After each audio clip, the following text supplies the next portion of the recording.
ബാർക്കുമോർ. പിതാവിനും പുത്രനും പരിശുദ്ധ റൂഹായിക്കും സ്തുതി, ആദ്യം മുതൽ നമ്മുടെ മേൽ തൻ്റെ കരുണയും മനോണെന്നേക്കുണ്ടായിരിക്കുമാറാകട്ടെ. ആമേൻ. Praise the Lord. ഹല്ലേലൂയ. ദൈവ തിരുനാമത്തിന് മഹത്വമുണ്ടായിരിക്കട്ടെ. ദൈവത്തിൻ്റെ വലിയ കൃപയാൽ വീണ്ടും ദൈവവചനത്തിൻ്റെ കീഴിലായിരിക്കുവാൻ സ്വർഗത്തിലെ ദൈവം നമുക്കൊരുക്കിയ ഈ അനുഗ്രഹിക്കപ്പെട്ട നിമിഷങ്ങളെ ഓർത്ത് ദൈവത്തെ മഹത്വപ്പെടുത്താം. അനുഗ്രഹം പ്രാപിക്കാൻ എന്ത് ചെയ്യണമെന്ന് നാം ചിന്തിക്കുകയാണ്, ധ്യാനിക്കുകയാണ്. ഇന്ന് ഒരു മനുഷ്യൻ്റെ ഏറ്റവും വലിയ ആഗ്രഹമാണ് ദൈവത്താൽ അനുഗ്രഹിക്കപ്പെടുക എന്നുള്ളത്.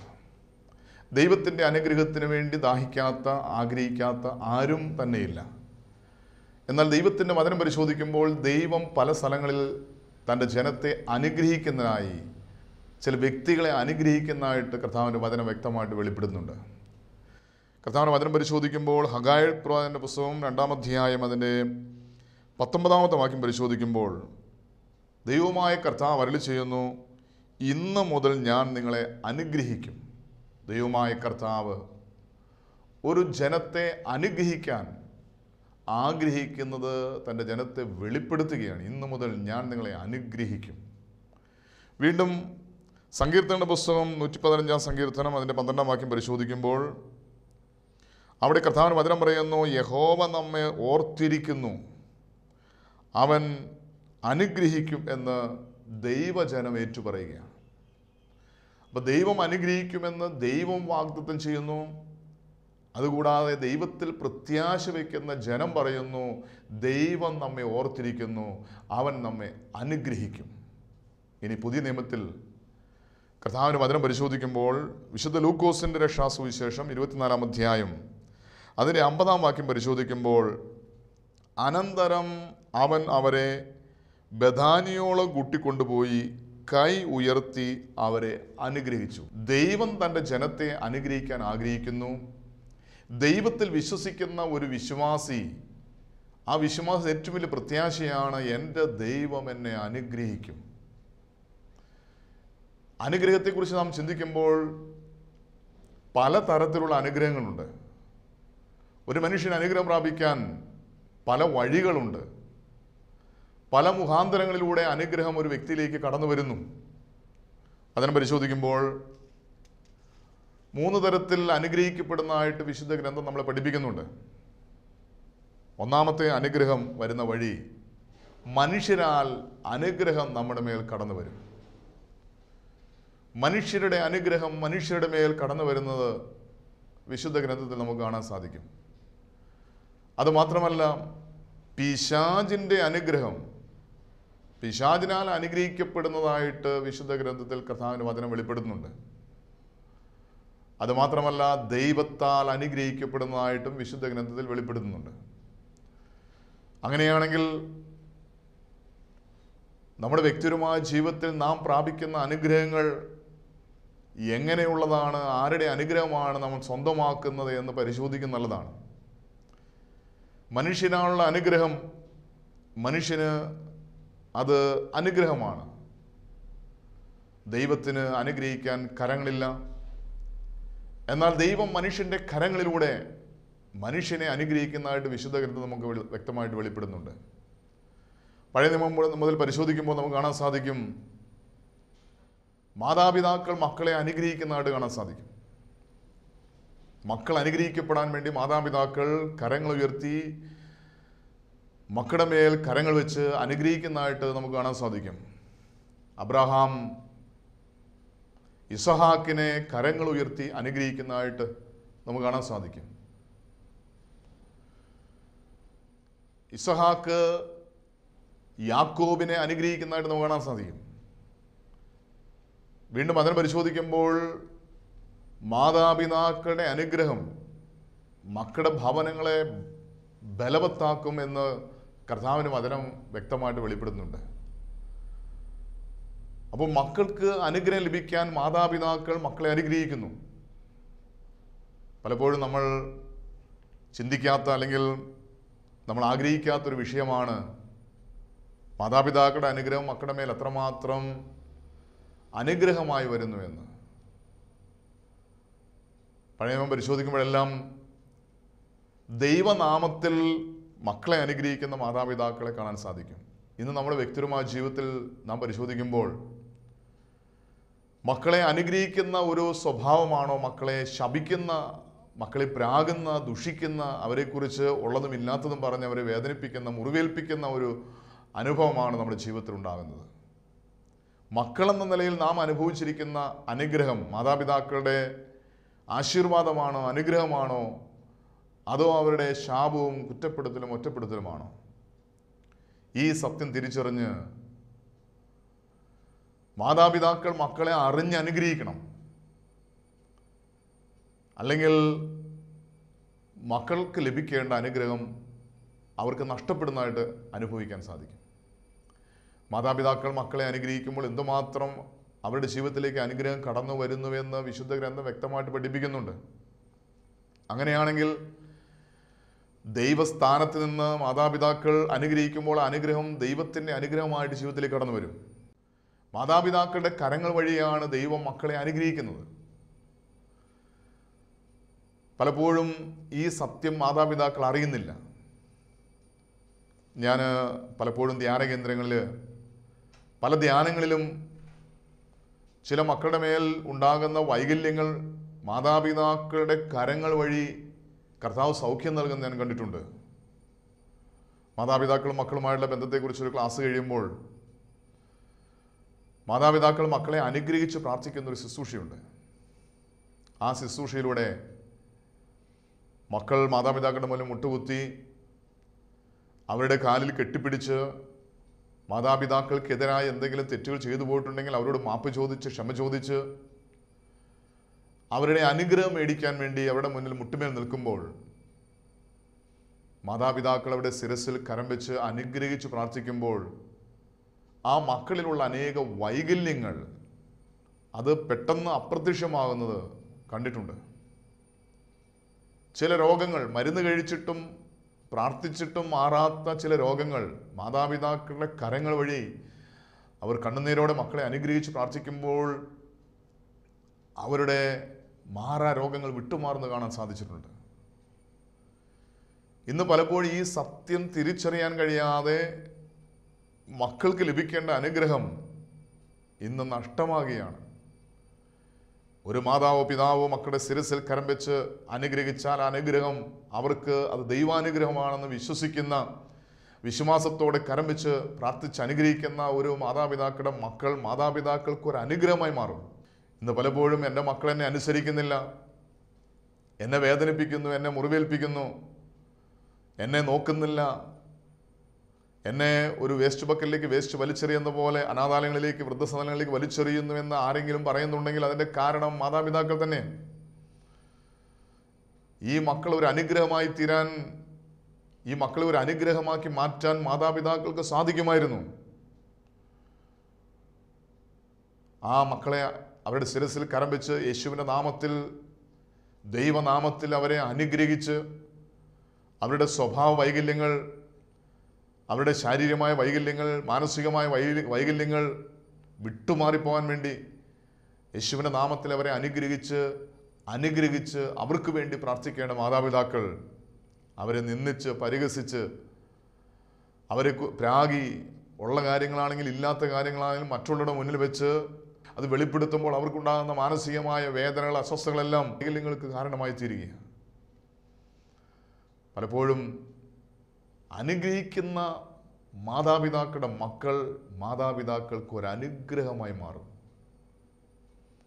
അതുകൊണ്ട് ദൈവത്തിൻ്റെ അനുഗ്രഹം മനുഷ്യരിലൂടെ അനുഭവിക്കാൻ ഏറ്റവും നല്ലൊരു മാർഗമാണ് മാതാപിതാക്കളുടെ അനുഗ്രഹം. മാതാപിതാക്കൾ മക്കളെ അനുഗ്രഹിച്ച് പ്രാർത്ഥിക്കണം. ഇനി മക്കൾ മാതാപിതാക്കളെ അനുസരിച്ച് അവരെ സ്നേഹിച്ച് അവരെ ആയിരിക്കുന്ന അവസ്ഥയിൽ അവരെ മനസ്സിലാക്കി അവരെ ഉൾക്കൊണ്ടുകൊണ്ട് അവരെ അംഗീകരിക്കുകയും സ്നേഹിക്കുകയും ചെയ്യുമ്പോൾ മാതാപിതാക്കളുടെ അനുഗ്രഹം പിടിച്ചു വാങ്ങുക. ഞാനൊരു അനുഗ്രഹമായി തീരണമെന്ന് ആഗ്രഹിക്കുന്ന ഏത് മക്കളും മാതാപിതാക്കളെ സന്തോഷിപ്പിക്കും.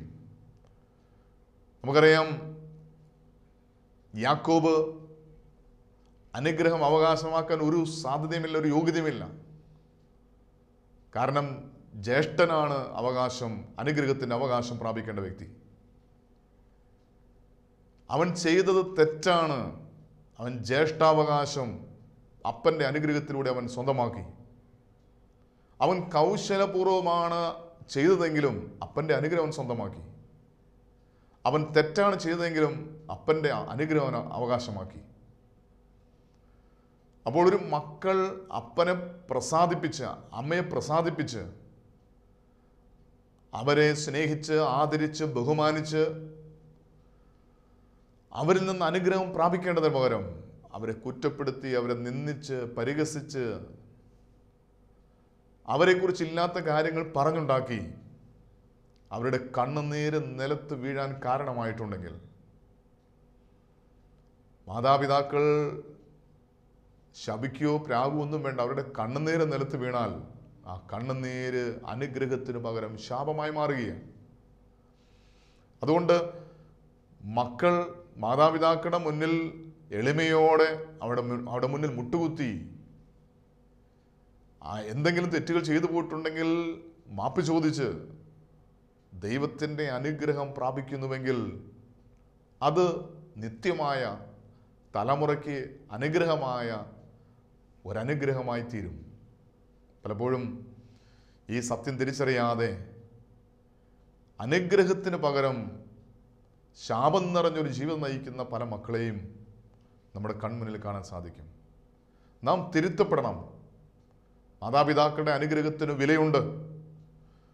മാതാപിതാക്കളുടെ അനുഗ്രഹം ദൈവത്തിൻ്റെ അനുഗ്രഹമായി നാം കാണുകയും സ്വീകരിക്കുകയും ചെയ്യണം. കാരണം ദൈവത്തിന് അനുഗ്രഹിക്കാൻ കരങ്ങളില്ല.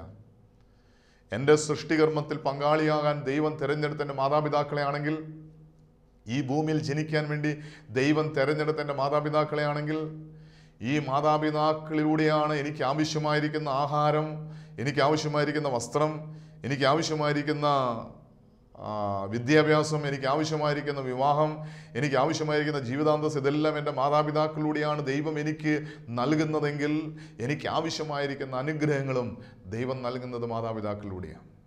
അതുകൊണ്ട് അപ്പൻ്റെ അനുഗ്രഹം, അമ്മയുടെ അനുഗ്രഹം ഒരു മക്കളുടെ തലമുറയ്ക്ക് അനുഗ്രഹമായി തീരുമെന്ന് തിരിച്ചറിഞ്ഞ് മാതാപിതാക്കളുടെ അനുഗ്രഹം പിടിച്ചു വാങ്ങണം. അടുത്തതായിട്ട് നാം അനുഗ്രഹം പ്രാപിക്കാൻ, അനുഗ്രഹം നമ്മിലേക്ക് ചൊരിയുവാൻ ദൈവം ഉപയോഗിക്കുന്ന വ്യക്തിയാണ് ഗുരുക്കന്മാർ, അധ്യാപകർ.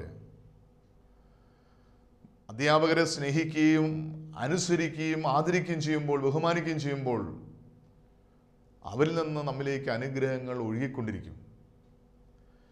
ഇന്ന് അതിന് പകരം അധ്യാപകരെ നിന്ദിച്ച്, പരിഹസിച്ച്, അവരെക്കുറിച്ച് ഇല്ലാത്ത കാര്യങ്ങൾ പറഞ്ഞുണ്ടാക്കി, അവരെ ഇരട്ടപ്പേർ വിളിച്ച് കളിയാക്കി, നിന്ദിച്ച്, പരിഹസിച്ച്, അധ്യാപകരുടെ ശാപത്തിൻ്റെ ഒരു വാക്ക് കേൾക്കുവാൻ ഇടയായിട്ടുണ്ടെങ്കിൽ അത് അനുഗ്രഹത്തിന് പകരം ശാപമായി തീരും. നമ്മൾ സാധാരണ പറയാറുണ്ട്, മാതാ, പിതാ, ഗുരു, ദൈവം. ദൈവത്തിൻ്റെ അനുഗ്രഹങ്ങൾ കടന്നു വരുന്ന രണ്ട് ചാനലാണ് മാതാപിതാക്കളും ഗുരുക്കന്മാരും. അതുകൊണ്ട് അധ്യാപകരുടെ അനുഗ്രഹം സ്വന്തമാക്കണം. ആ അധ്യാപകരെ സ്നേഹിച്ച്, ആദരിച്ച്, ബഹുമാനിച്ച് അവരിൽ നിന്ന് അനുഗ്രഹം പ്രാപിക്കാൻ നാം മനസ്സ് കാണിക്കണം. ഒരു അധ്യാപകൻ അറിഞ്ഞോ അറിയാതെയോ ഒരിക്കലും ഒരു ശിശുവിനെ, ഒരു കുഞ്ഞിനെ, ഒരു വിദ്യാർത്ഥിയെ ശപിക്കരുത്. ആ ശാപം അവരുടെ തലമുറയിൽ നിലനിൽക്കും. നിനക്ക് എന്തിനു കൊള്ളണം, നീ എന്തിനാ ഈ സ്കൂളിലേക്ക് വന്നിരിക്കുന്നത്, നീ എന്തിനാ പഠിക്കാൻ വന്നിരിക്കുന്നത്, നിനക്ക് വീട്ടിലിരിക്കാൻ പാടില്ലേ, നീ ആ ഒരു കാലത്ത് നന്നാകില്ല, നശിക്കാനായി ജനിച്ചവൻ എന്നൊക്കെ പറഞ്ഞ് വിദ്യാർത്ഥികളെ പരിഹസിക്കുകയും നിന്ദിക്കുകയും പ്രാകുകയും ദുഷിക്കുകയും ചെയ്യുമ്പോൾ അറിയണം, അനുഗ്രഹത്തിൻ്റെ വാക്കുകൾ പറയേണ്ട എൻ്റെ നാവ് കൊണ്ട് ശാപത്തിൻ്റെ വാക്കുകൾ പറയുമ്പോൾ ഇതവരുടെ തലമുറയിലേക്ക് ശാപമായി കടന്നു വരുമെന്ന് തിരിച്ചറിഞ്ഞ് ചെയ്തു പോയ തെറ്റിന് മാപ്പ് ചോദിച്ച് അനുദപിക്കണം. ദൈവത്തിന് അനുഗ്രഹിക്കാനെന്ന് കരങ്ങളില്ല. ദൈവത്തിന് സംസാരിക്കാൻ, ദൈവത്തിന് അനുഗ്രഹിക്കാൻ നാവില്ല. അനുഗ്രഹത്തിൻ്റെ വാക്കുകൾ പറഞ്ഞ് മാതാപിതാക്കളും അധ്യാപകരും ഈ വിദ്യാർത്ഥികളെ, മക്കളെ അനുഗ്രഹിക്കണം. മനുഷ്യരിലൂടെ അനുഗ്രഹം കടന്നു വരുന്ന മറ്റൊരു ചാനലാണ് അഭിഷിക്തന്മാർ. കർത്താവിൻ്റെ അഭിഷേകം സ്വീകരിച്ച അഭിഷിക്തന്മാർ കരങ്ങൾ വയ്ക്കുമ്പോൾ അവരിലേക്ക് ആത്മീയമായ അനുഗ്രഹങ്ങൾ, ഭൗതികമായ അനുഗ്രഹങ്ങൾ ദൈവം ചൊരിഞ്ഞു കൊടുക്കുന്നതായിട്ട് വിശുദ്ധ ഗ്രന്ഥത്തിൽ നമുക്ക് കാണാൻ സാധിക്കും. അപ്പോസ്തല പ്രവൃത്തികൾ 8-ാം അധ്യായം 14-ാം വാക്യം പരിശോധിക്കുമ്പോൾ, യെരൂശലേമിലുള്ള അപ്പോസ്തലന്മാർ ശമരിയാക്കാർ ദൈവവചനം കൈക്കൊണ്ടുവന്ന് കേട്ട് പത്രോസിനെയും യോഹന്നാനെയും അവരുടെ അടുക്കലേക്ക് അയച്ചു. അവർ ചെന്ന് അവർക്ക് പരിശുദ്ധാത്മ ലഭിക്കേണ്ടതിന് അവർക്കായി പ്രാർത്ഥിച്ചു. വന്നവരെ അവരിൽ ആരുടെ മേലും ആത്മാവ് വന്നിരുന്നില്ല. അവർ കർത്താവായ യേശുക്രിസ്തുവിൻ്റെ നാമത്തിൽ സ്നാനം ഏറ്റിരുന്നേ ഉള്ളൂ. അവർ അവരുടെ മേൽ കൈവച്ചപ്പോൾ, പത്രോസും യോഹന്നാനും അവരുടെ മേൽ കൈവച്ചപ്പോൾ അവർക്ക് പരിശുദ്ധാത്മാവ് ലഭിച്ചു. കർത്താവിൻ്റെ ശിഷ്യന്മാർ, അഭിഷിക്തന്മാരായ, പരിശുദ്ധാത്മാവിൽ നിറയപ്പെട്ട, പരിശുദ്ധാത്മ നയിക്കപ്പെടുന്ന, കർത്താവിൻ്റെ അഭിഷേകം സ്വീകരിച്ച കർത്താവിൻ്റെ ശിഷ്യന്മാർ അവരുടെ മേൽ കൈവച്ചപ്പോൾ അവർക്ക് പരിശുദ്ധാത്മാവിനെ ലഭിച്ചു. അപ്പോൾ ദൈവം തൻ്റെ കൃപാവരങ്ങൾ, ആത്മീയമായ അനുഗ്രഹങ്ങൾ, ഭൗതികമായ അനുഗ്രഹങ്ങൾ ദൈവം തൻ്റെ അഭിഷിക്തന്മാരിലൂടെ, അഭിഷേകം സ്വീകരിച്ച വ്യക്തിയിലൂടെ ദൈവം നൽകുന്നു എന്നുള്ള ഒരു ഉദാഹരണമാണ് നാം ഇപ്പോൾ വായിച്ചു കേട്ടത്. ഇവിടെ കർത്താവിൻ്റെ വചനം പറയാണ്, ശമരിയക്കാർ എന്ന് പറഞ്ഞാൽ ഒരിക്കൽ പോലും യേശുക്രിസ്തുവിനെ കുറിച്ച് കേൾക്കാത്ത വിജാതീയർ. അവർ യേശുക്രിസ്തുവിനെ കുറിച്ച് കേട്ടു. അവർ പാപം വെറുത്തുപേക്ഷിച്ചു, മാനസാന്തരപ്പെട്ടു. അവർ യേശുവിനെ കർത്താവും ദൈവവുമായി ഹൃദയത്തിൽ സ്വീകരിച്ചു. അതായത് അവർ രക്ഷിക്കപ്പെട്ടു, രക്ഷയുടെ അനുഭവത്തിലായി. അതുമാത്രമല്ല, വചനം പറയുന്നു, അവർ വിജാതീയരായ അവർ യേശുവിനെ ഹൃദയത്തിൽ കർത്താവും ദൈവവുമായി സ്വീകരിച്ച് അവർ മാമോദിസ സ്വീകരിച്ച് അവർ സ്നാനപ്പെട്ട് സഭയോട് ചേർന്നു. എന്നിട്ടും അവർക്ക് പരിശുദ്ധാത്മാവ് ലഭിച്ചില്ല. എന്നിട്ടും ദൈവത്തിൻ്റെ കൃപ, ദൈവത്തിൻ്റെ ആത്മീയ അനുഗ്രഹങ്ങൾ അവർക്ക് ലഭിച്ചില്ല. എന്നാൽ അടുത്ത വചനത്തിൽ കർത്താവിൻ്റെ വചനം പറയുകയാണ്, പത്രോസും യോഹന്നാനും അവരുടെ മേൽ കൈവച്ചപ്പോൾ അവർക്ക് പരിശുദ്ധാത്മാവിനെ ലഭിച്ചു. അവർക്ക് കൃപാവരങ്ങൾ ലഭിച്ചു. അവർക്ക് ആത്മീയമായ അനുഗ്രഹങ്ങൾ ലഭിച്ചു. അപ്പോൾ നമ്മുടെ വ്യക്തിപരമായ ജീവിതത്തിലേക്ക് ദൈവം തൻ്റെ അനുഗ്രഹങ്ങൾ ചൊരിയുന്ന ഒരു ചാനലാണ്, ഒരു വഴിയാണ് അഭിഷിക്തന്മാരുടെ കരങ്ങൾ. ഒരു അഭിഷിക്തനെ കാണുമ്പോൾ നമ്മൾ ഷെയ്ക്ക് ഹാൻഡ് കൊടുക്കുകയല്ല, കൈ കൊടുക്കുകയല്ല ചെയ്യേണ്ടത്. അഭിഷിക്തൻ്റെ മുന്നിൽ തല നമിച്ച് ഒരഭിഷിക്തൻ്റെ അനുഗ്രഹം ശിരസിൽ നാം സ്വീകരിക്കുമ്പോൾ, ഒരഭിഷിക്തൻ നമ്മുടെ ശിരസിൽ കരം വെച്ച് അനുഗ്രഹിക്കപ്പെടട്ടെ എന്ന് പറയുമ്പോൾ അത് ദൈവത്തിൻ്റെ അനുഗ്രഹമായി മാറുകയാണ്, അത് കൃപയായി മാറുകയാണ്, അത് പരിശുദ്ധാത്മാവിൻ്റെ നിറവായി മാറുകയാണ്, അത് കൃപാവരങ്ങൾ പ്രാപിക്കാൻ ഒരു മുഖാന്തരമായി തീരുകയാണ്. അതുകൊണ്ട് നമ്മുടെ മുന്നിൽ നിൽക്കുന്ന ഒരു അഭിഷിക്തൻ്റെ മുന്നിൽ നമ്മൾ തല നമിച്ച് നമ്മുടെ ശിരസിൽ കരം വെച്ച് ആ വൈദികൻ, ആ അഭിഷിക്തൻ അനുഗ്രഹിക്കാൻ നാം നിന്നുകൊടുക്കുമ്പോൾ അഭിഷിക്തൻ്റെ കരങ്ങൾ വഴി ദൈവത്തിൻ്റെ കൃപാവരങ്ങൾ, ദൈവത്തിൻ്റെ അനുഗ്രഹങ്ങൾ, ഭൗതികമായ ആത്മീയമായ എല്ലാ അനുഗ്രഹങ്ങളും നമ്മിലേക്ക് ദൈവം ചൊരിയുന്നതായിട്ട് വിശുദ്ധ ഗ്രന്ഥത്തിൽ കർത്താവിന്റെ വചനം വെളിപ്പെടുത്തുക. വീണ്ടും ദൈവത്തിൻ്റെ അനുഗ്രഹം നമ്മിലേക്ക് ചൊരിയാൻ മറ്റൊരു ചാനലാണ്, മറ്റൊരു വഴിയാണ് എളിയവരെ സഹായിക്കുമ്പോൾ. കർത്താവിന്റെ വചനം പറയുന്നുണ്ട്, ഈ ചെറിയവരിൽ ഒരുവന് ഒരു പാത്രം വെള്ളം കൊടുത്താൽ, പച്ചവെള്ളം കൊടുത്താൽ അതിന് പ്രതിഫലമുണ്ട്, അതിന് അനുഗ്രഹമുണ്ട്. എളിയവരെ ആദരിക്കുന്നവൻ ഭാഗ്യവാനാണെന്നൊക്കെ കർത്താവിന്റെ വചനം പറയുന്നത്. കാരണം എളിയവർക്ക് നാം നൽകുമ്പോൾ, എളിയവരെ ആദരിക്കുമ്പോൾ, അവർക്ക് നാം പങ്കുവയ്ക്കുമ്പോൾ ദൈവം നമ്മെ അനുഗ്രഹിക്കുകയാണ് ചെയ്യുന്നത്. പലപ്പോഴും ഈ സത്യം നമ്മൾ തിരിച്ചറിയാൻ കഴിയാതെ നമ്മുടെ മുന്നിൽ കൈനീട്ടുന്നവരെ നമ്മൾ ദുഷിക്കും, നിന്ദിക്കും, പരിഹസിക്കും. തിരിച്ചറിയുക, നമ്മുടെ മുന്നിൽ കൈനീട്ടുന്ന ഒരു വ്യക്തിയെ നാം സഹായിക്കുമ്പോൾ അവിടെ ദൈവത്തിൻ്റെ അനുഗ്രഹമാണ് നമ്മിലേക്ക് ചൊരിയുന്നത്.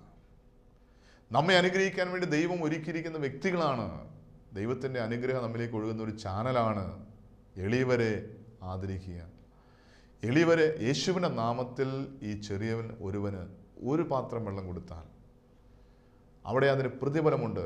ദാഹിക്കുന്നവന് വെള്ളം കൊടുക്കുമ്പോൾ, വിശക്കുന്നവന് ആഹാരം കൊടുക്കുമ്പോൾ, നഗ്നനെ ഉടുപ്പിക്കുമ്പോൾ, രോഗിയെ ശുശ്രൂഷിക്കുമ്പോൾ അവിടെ പ്രതിഫലമുണ്ട് എന്ന് കർത്താവിൻ്റെ വചനം വ്യക്തമായിട്ട് വിടും. അത് ഈ ലോകത്തിൽ മാത്രമല്ല, നിത്യതയിലും പ്രതിഫലമാണ്. യേശു പറഞ്ഞു, ഞാൻ വിശന്നു, ഇനി നിങ്ങളെനിക്ക് ഭക്ഷിപ്പാൻ തന്നു.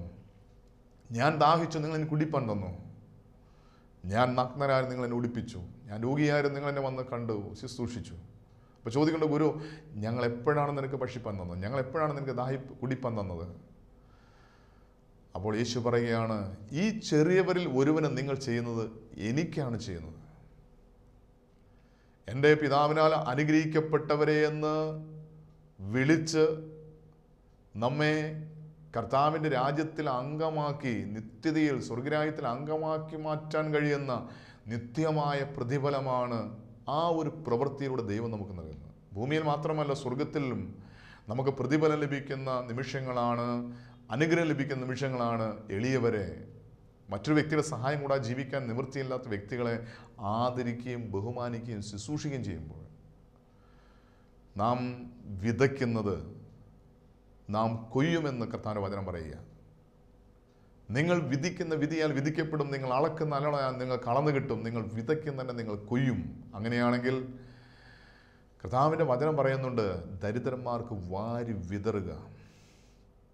ദരിദ്രർക്ക്, മറ്റൊരു വ്യക്തിയുടെ സഹായം കൂടാതെ ജീവിക്കാൻ നിവൃത്തിയില്ലാത്തവരെ അവർക്ക് വാരി വിതറുമ്പോൾ അതിൻ്റെ പ്രതിഫലം ഈ ഭൂമിയിൽ മാത്രമല്ല, സ്വർഗത്തിലും നമുക്ക് അനുഗ്രഹം ലഭിക്കുമെന്ന് കർത്താവിൻ്റെ വചനം വെളിപ്പെടുത്തി.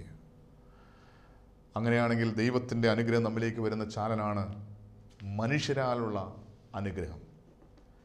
ഇനി മറ്റൊരു മേഖലയാണ് പിശാചിനാൽ അനുഗ്രഹിക്കപ്പെടുക. എങ്ങനെയാണ് പിശാചിനാൽ അനുഗ്രഹിക്കപ്പെടുക എന്ന് കർത്താവിൻ്റെ വചനം വ്യക്തമായിട്ട് പറയുന്നുണ്ട്. വചനം പരിശോധിക്കുമ്പോൾ സാത്താൻ ഒരു മനുഷ്യനെ അനുഗ്രഹിക്കുമോ എന്ന് പലരും ചിന്തിക്കാറുണ്ട്. എന്നാൽ മത്തായി എഴുതിയ രക്ഷാസുവിശേഷം 4-ാം അധ്യായം അതിൻ്റെ 8-9 വാക്യങ്ങൾ പരിശോധിക്കുമ്പോൾ കർത്താവായ യേശുക്രിസ്തുവിനെ പിശാച് ലോകത്തിലുള്ള സകല രാജ്യങ്ങളുടെയും അവിടെ മഹത്വങ്ങളും കാണിച്ചു കൊടുത്തിട്ട് പിശാച് യേശുവിനോട് പറയുകയാണ്, വീണ് എന്നെ നമസ്കരിച്ചാൽ ഇതൊക്കെയും ഞാൻ നിനക്ക് തരാം എന്ന് പിശാച് പറയും. ഇന്ന് എത്രയോ വ്യക്തികളാണ് പെട്ടെന്നുള്ള അഭിവൃദ്ധിക്ക് വേണ്ടി, ഉയർച്ചയ്ക്ക് വേണ്ടി പിശാചിനെ ഉപയോഗിക്കുന്നത്. ചാത്തൻ സേവയും കടപറ്റ സേവയും കുഴിമാട സേവയും മന്ത്രവാദവും ആഭിചാരവും ക്ഷുദ്രപ്രവൃത്തികളും ചെയ്ത് അഭിവൃദ്ധി ലഭിക്കാൻ, ഉയർച്ച ലഭിക്കാൻ പ്രവർത്തിക്കുന്നവരുടെ ജീവിതത്തിൽ പെട്ടെന്നൊരു മാറ്റങ്ങളൊക്കെ ഉണ്ടാകും, ഒരു ഉയർച്ച ഉണ്ടാകും, ഒരു അഭിവൃദ്ധി ഉണ്ടാകും. പക്ഷേ അത് താൽക്കാലികമാണെന്ന് തിരിച്ചറിയണം. പിശാചിന് സ്വഭാവമുണ്ട്. പിശാച് ഇങ്ങനെ ഉയർത്തി ഉയർത്തി ഉയർത്തി എത്രമാത്രം ഉയർത്താമോ അത്രമാത്രം ഉയർത്തും, എന്നിട്ട് കൈവിട്ട് കളയും. ഉയർച്ച എത്ര വലുതാണോ അത്ര വലുതായിരിക്കും വീഴ്ച, തകർച്ച. പലപ്പോഴും പിശാചിനെ കൂട്ടുപിടിച്ച് അധ്വാനിച്ച് അഭിവൃദ്ധി പ്രാപിച്ച അനേകം വ്യക്തികൾ അവസാനം തകർന്ന് തരിപ്പണമായിട്ടുണ്ട്. പെട്ടെന്നൊരു അഭിവൃദ്ധി ലഭിക്കാൻ വേണ്ടി, ഉയർച്ച ലഭിക്കാൻ വേണ്ടി, അനുഗ്രഹം ലഭിക്കാൻ വേണ്ടി പിശാചിനെ ആശ്രയിക്കുന്ന അനേകം വ്യക്തികൾ അവസാനം ചില അഭിവൃദ്ധികൾ, ഉയർച്ചകളൊക്കെ പിശാച് നൽകും. എന്നാൽ പിശാച് നൽകുന്ന അനുഗ്രഹം പിശാച് തന്നെ തകർത്ത് കളയും. ഒരു മനുഷ്യനെ നശിപ്പിക്കാൻ വേണ്ടിയാണ് പിശാച് അനുഗ്രഹിക്കുന്നത്. അതിനെ വ്യക്തമായിട്ട് പഠിപ്പിക്കുന്നുണ്ട് യോഹന്നാന്റെ രക്ഷാസുവിശേഷം 10-ാം അധ്യായം 10-ാം വാക്യം.